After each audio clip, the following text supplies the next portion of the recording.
The man you were about to meet held no crown, led no army, sat on no throne.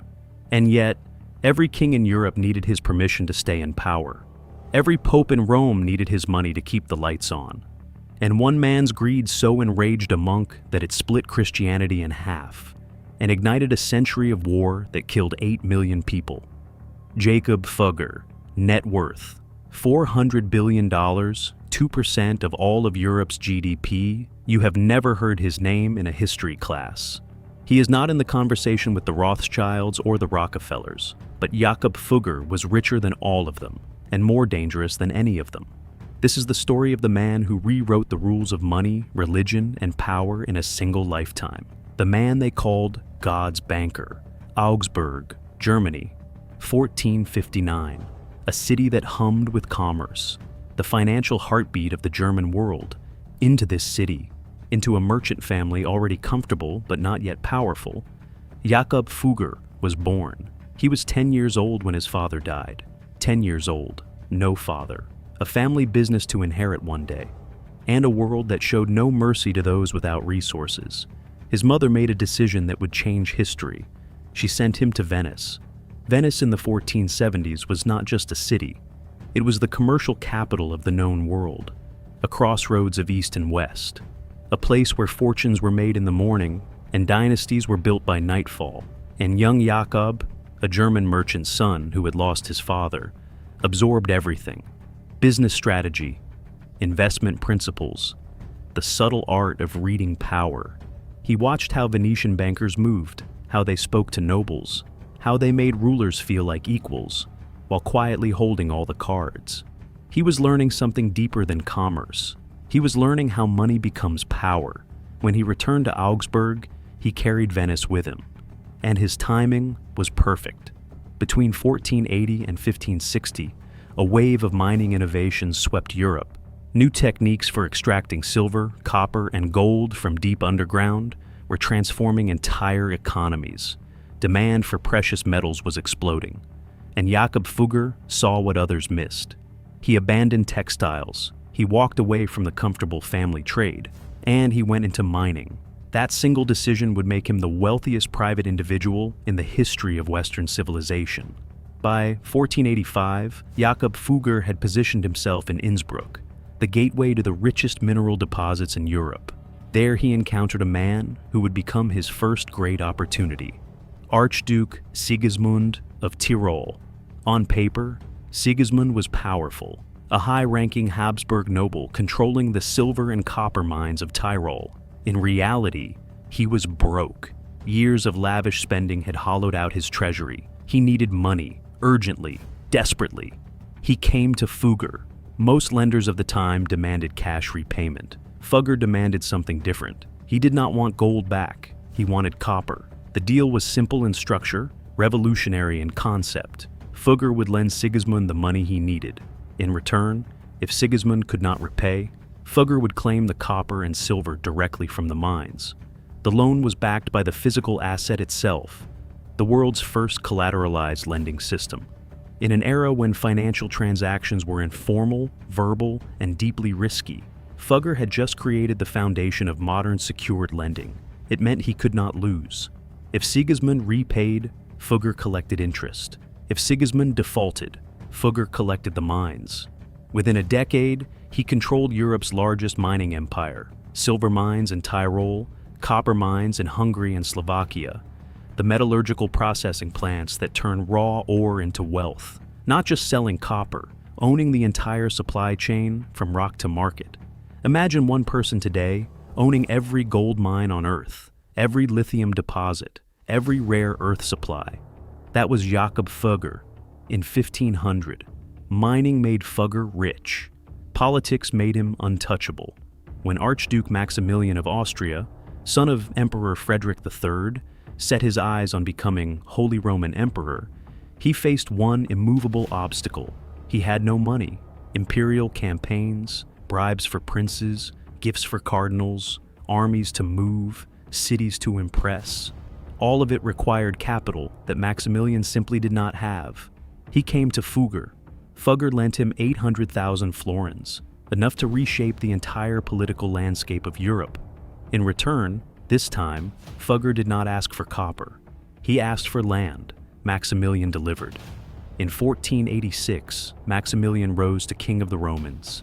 Years later, Holy Roman Emperor, and Jakob Fugger, a merchant son from Augsburg, had just decided who sat on the most powerful throne in Europe. He was no longer a banker, he was a kingmaker. Their alliance ran deep. When Maximilian needed funds to reclaim Vienna, Fugger provided them. When a city tried to expel its Jewish community, Fugger intervened, protecting the financiers he depended on, and Maximilian backed him.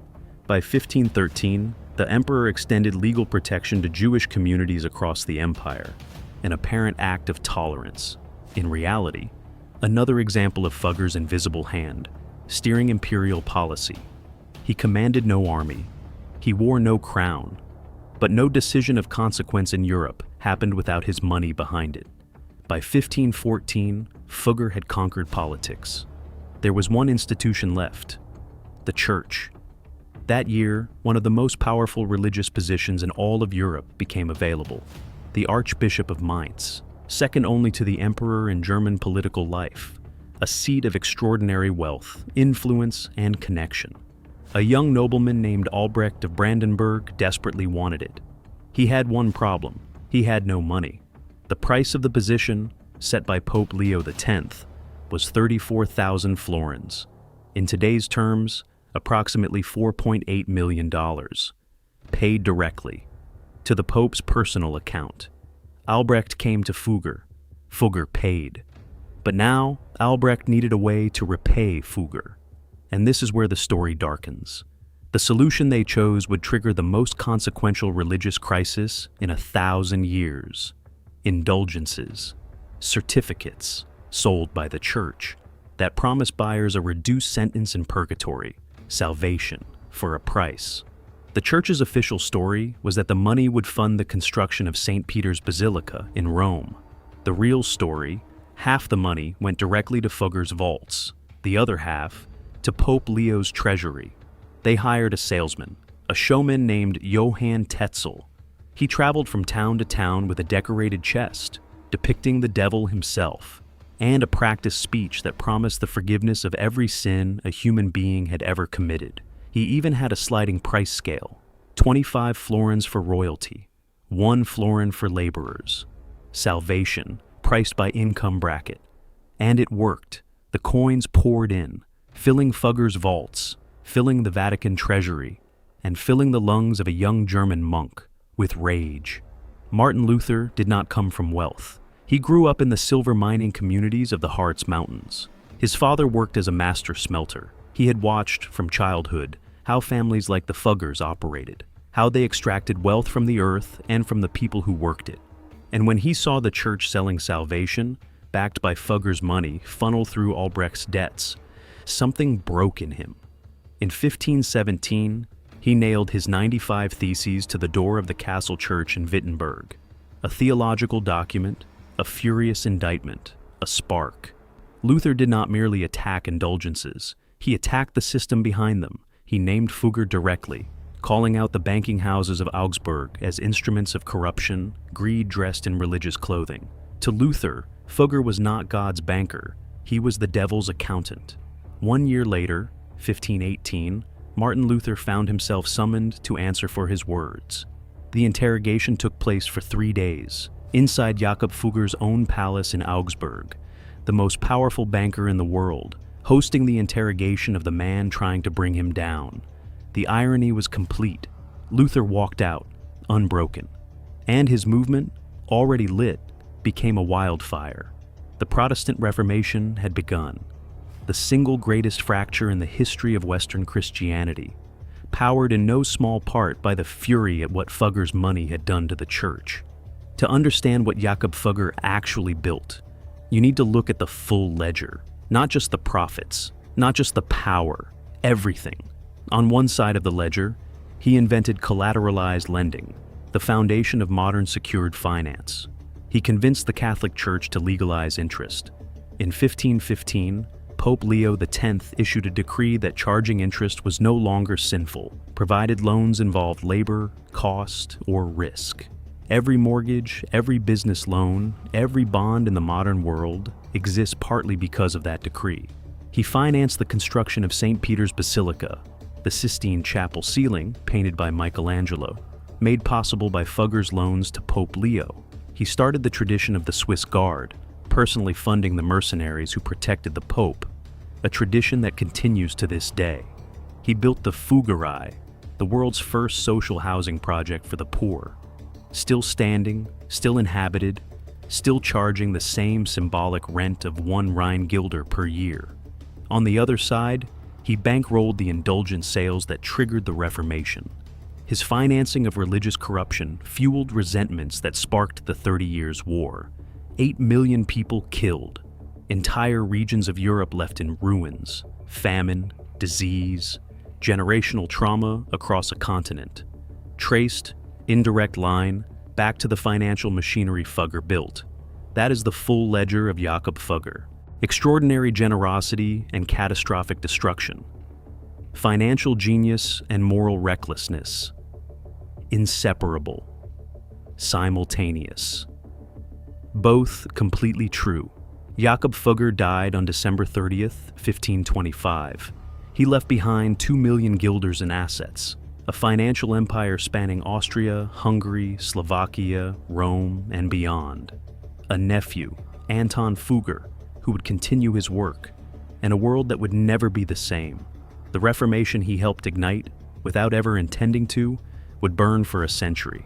The financial innovations he invented, collateral, secured lending, legalized interest, would shape every economy on Earth for the next 500 years. The Fuggerei still stands in Augsburg today, still housing the poor, still charging the original rent. History remembers kings, history remembers popes, history remembers reformers. History almost entirely forgot the man who controlled all three. Unchecked ambition reshapes the world, sometimes for the better, sometimes for 8 million graves. The only question that matters is which one comes first.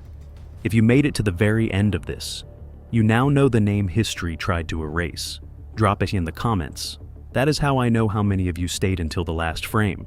And if this story changed the way you think about money and power, subscribe, because every week on this channel, we follow the money through history, and it always leads somewhere darker and more fascinating than you expect. Next, another name history buried, another fortune that shaped the world. You will not want to miss it.